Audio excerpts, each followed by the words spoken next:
শুক্রবার রাতে ধূপগুড়ি ১ নম্বর ওয়ার্ডের কলেজ পাড়ার বাসিন্দা সুজিত ভাওয়াল সপরিবারে বিয়ে বাড়ি যান। আর সেই সুযোগ নিয়ে ঘটল চুরির ঘটনা। আলমারি থেকে লক্ষাধিক টাকার সোনার গহনা সহ নগদ ৫০,০০০ টাকা নিয়ে চম্পট দিল চোর। পরে বাড়ির মালিক সুজিত বাবু খবর পেলে লোকজন এসে জড়ো হয় এবং পুলিশে অভিযোগ দায়ের করা হয়। এখন যা ছিল টুকটাক কি নিয়েছে এখন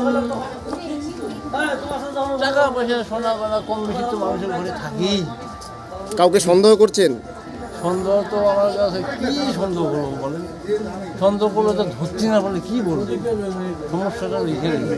কষ্টের উপার্জিত নগদ টাকা এবং সোনার গয়না চুরির ঘটনায় কান্নায় ভেঙে পড়েন সুজিত বাবুর ছেলে ছোটন ভাওয়াল। তো আমি বেরোচ্ছি 8:30টায়, এবার বউ আর মা বেরোচ্ছে 9টা থেকে 9:30টার মধ্যে। তো এই আধা ঘন্টা থেকে 45 মিনিটের মধ্যেই বাড়িতে এই ঘটনাটা, চুরির ঘটনাটা ঘটছে। বিয়ে বাড়ি কোথায় ছিল? বিয়ে বাড়ি আমার পাশের বাড়ি এবং আমার আত্মীয় গোষ্ঠীর লোকই। কি নিয়েছে?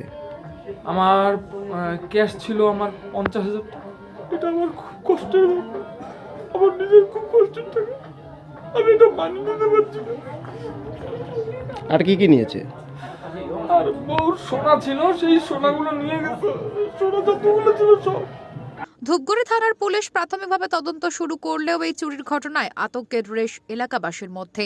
চুরি যাওয়া সামগ্রী উদ্ধার হয় কিনা সেই দিকেই চোখ সকলের। জলপাইগুড়ি থেকে উজ্জ্বল হরের রিপোর্ট, ওঙ্কার বাংলা।